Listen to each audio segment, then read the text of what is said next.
Gimana El Podcast? Kalian semua ribet. Menurutmu gimana?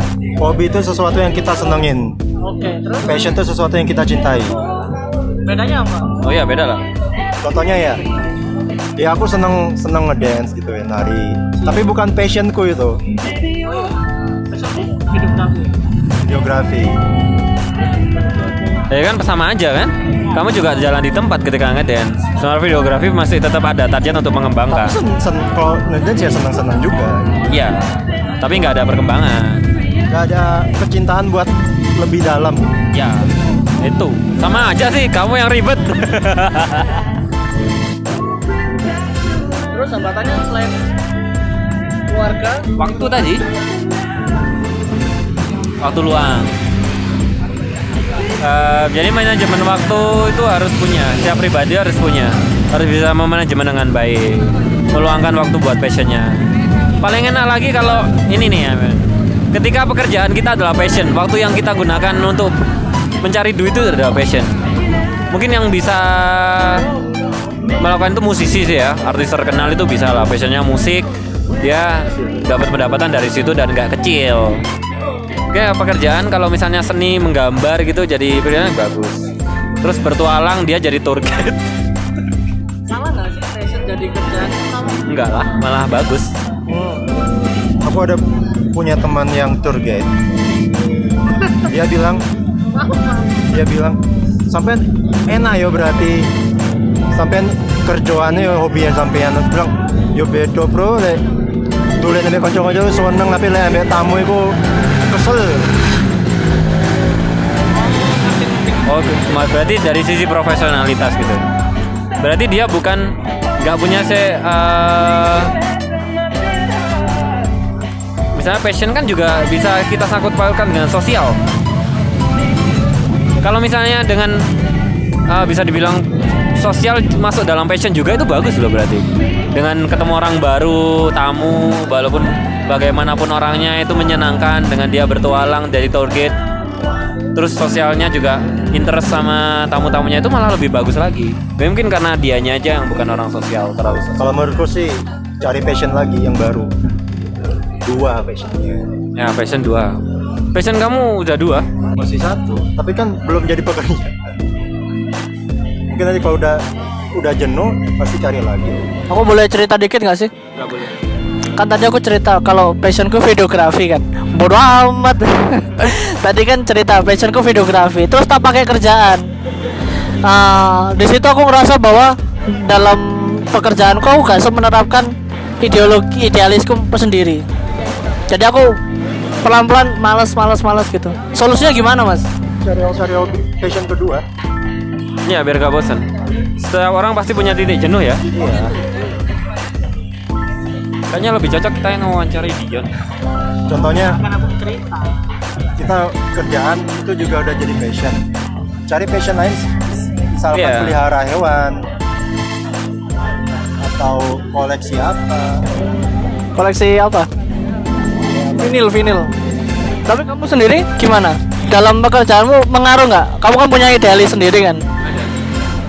Boleh di-share nggak? Paling suka ketika pekerjaan saya, tugas saya adalah mendesain. Cocok sama gambar tadi ya. Ya, dan mendesain gambar tetap. Iya. Dari situ akhirnya jadi passion saya ketika bekerja. Walaupun masih banyak tugas lain gitu. Cuma ketika titik itu saya merasa bahwa lebih hidup. Sampai rumah juga main musik lagi, sampai kosan. Tetap luangkan waktu saya seminggu sekali. Biar nggak hilang gitu loh. Minimal bisa rekaman. Maksudnya rekaman itu di-upload gitu loh. Cewek sama passion. Cewek sama apa passion sama pekerjaan? Pekerjaan yang berpassion lah. Lo enggak kalau Pekerjaan itu milih. sebenarnya kita itu kewajiban kita, ya kan ya. Dan karena emang kita harus punya pendapatan, itu udah manusiawi sih, kewajiban manusia. Sementara kalau passion itu apa yang kita tuangkan untuk kebutuhan nurani. Karena kita seneng banget berpassion itu. Habis berkarya itu seneng kan, dihargai apalagi gitu loh. Iya ini tanya dikit ya. Maksudnya kalau misalnya passionmu ngelukis, terus orang nggak ngargai lukisan kamu, atau dia nawarnya mungkin kemurahan gitu, salah nggak kalau marah? Kan kamu berpassion sendiri kan, mau lukis lukisanmu dewe. Nggak boleh marah-marah, nggak baik. Marah-marah tuh nggak baik. Cuek aja, tetap passion. Berarti apa? Misalnya kamu patok harganya 10 juta, kalau mau nggak ya udah gitu ya. Kalau enggak ya bukan golongan kami. Kalau menurut saya malah beda sih. Marah itu lumrah. Hah? Kalau marah karena kasusnya dia lumrah. Misalnya ketika berkarya ya udah dipatok harga, ya sudah dilakukan sepenuh hati, hasilnya juga maksimal. Tapi malah biasanya temen ya, karena yang pesan udah gratisin aja atau dibayar berapa gitu harga temen. Itu sih malah emang nggak profesional sih. Dari orang pihak kedua itu nggak profesional menurut saya. Udah, kalau emang bener sih marah itu nggak baik. Alangkah lebih baik jika kita udah jauh lebih tegas aja, karena emang menjelaskan. Ketika kita punya passion, beneran passion yang dilakukan sepenuh hati, untuk memperjuangkan passion itu pasti ada upaya untuk memperjuangkan passion. Termasuk kita harus negesin kayak bagaimana caranya kayak gitu loh. Bisa misalnya dia pintar persuasi, ya udah lakukan persuasi yang sebaik mungkin untuk memperjuangkan passionnya gitu. Kalaupun marah ya itu walaupun nggak baik tapi nggak apa-apa dilakukan kalau emang itu untuk memperjuangkan sesuatu gitu. Ada kan mungkin zaman penjajahan dulu passionnya adalah merdeka. Masuk akal nggak? Berjuang untuk merdeka. Ya mereka ya marah ya mati-matian untuk memperjuangkan kemerdekaan itu. Passion merdeka. Loh, iyalah. Iyalah. Karena dulu untuk misalnya tahun 45 lah ya. Tahun-tahun pada penjajahan Jepang. Pasti banyak orang Indonesia passionnya ingin merdeka. Itu passion. Mereka berjuang, akhirnya passionnya dituangkan dengan berperang. Terus cara ngomong sama ceweknya gimana? Senyumin aja udah cukup. Sebenarnya kayaknya gitu solusi yang tepat. Senyumin aja, nggak usah sampai bertengkar gitu. Tapi tetap lakukan passion itu. Ntar lama-lama juga akan diterima kok. Kan banyak kasus bukan kasus ya. Di luar sana pasangan mendukung passion walaupun awalnya nggak seneng, awal tiba-tiba karena emang kita membuktikan. Nah yang penting membuktikan itu loh, yang membuktikan bahwa nggak buruk yang dia pikir gitu. Maksudnya membuktikan tuh kalau passionku tuh lo seru, coba kamu cobain. Nah, soalnya minimal dia ikut dalam passion kita, dalam kegiatan passion. Terus apalagi lebih bagus lagi kalau dia ngerasain gitu loh, gimana rasanya misalnya perform. Ya minimal dia ikut waktu perform aja gitu. Tapi tetap masih akan ada namanya juga psikologis wanita ya, ngetes kayak gitu loh. Apakah ketika dia minta jangan lanjutin nanti gini, itu kalau kita nurut itu bagus. Lebih baik kita membuktikan dan tetap melakukan passion. Kalau memang putus karena dia merasa kita keras kepala nggak mau ninggalin passion, ya mending kita tetap lanjut ke passion aja. Juga cerita kayak gitu kan memang sudah mengalami kegagalan dari jalur itu dalam mempertahankan passion. Sampai akhirnya saya merasa mati.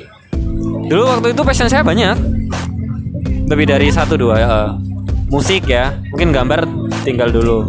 Dulu aku juga miara banyak hewan, khususnya hewan-hewan yang liar biar bisa jinak kayak gitu, passion ya waktu itu. Dan akhirnya direlakan hanya karena wanita itu. Namanya juga mungkin wanita ya, apalagi lagi cinta-cintanya kan dia pinginnya fokusnya itu ke dia aja lah. Itu sudah lumrah kayak gitu. Cuma kita harus tetap bisa mempertahankan passion kita apapun yang terjadi. Walaupun dia minta baik-baik, tetap aja itu ujung-ujungnya nanti passion kita hilang, nilai atau value kita juga menurun. Setuju? Iya. Tadi masih ada hubungannya sama pekerjaan ya. Beruntunglah kalau memang pekerjaan Anda adalah passion Anda, bisa jadi passion Anda. Itu bagus lah, kerja itu stres loh. Ya konsisten memperjuangkan dan mempertahankan passion. Tetap konsisten, pintar-pintar berkomunikasi, maksudnya persuasi. Ketika emang ada yang penghalang passion kita, ya kita perjuangkan lawan balik gitu ya. Tapi ya dengan cara baik-baik gitu, dengan cara yang tepat, penempatan diri yang tepat, bukan malah marah, balas dendam dan lain-lain. Jadi ya kita harus minta persuasi aja lah, membuktikan. Yang penting tetap mempertahankannya itu. Tapi kalau passionnya mahal, misalnya passion Gundam atau pernah ya, dan ujungnya iya itu passion saya sekarang. Karena meluangkan seenggaknya sebulan sekali untuk bisa nambah action figure baru gitu. Kalau udah ada yang bosan action figure dijual nggak apa-apa untuk bisa beli lagi. Action figure ada ketika memiliki ya. Kita udah memilikinya. Ketika udah memilikinya, sensasinya di situ. Ada lagi kalau action figure kayak merakit gitu ada. Ketika merakitnya, ketika mewarnainya, depannya. Misalnya maksain buat beli koleksi yang mahal gitu ya. Ternyata akhirnya dari situ banyak hutang, bulan depannya nggak bisa passion lagi gitu kan, nggak enak. Bisa mungkin mending ya manajemen kehidupan termasuk manajemen keuangan itu harus benar-benar dilakukan sebaik mungkin. Mana El Podcast.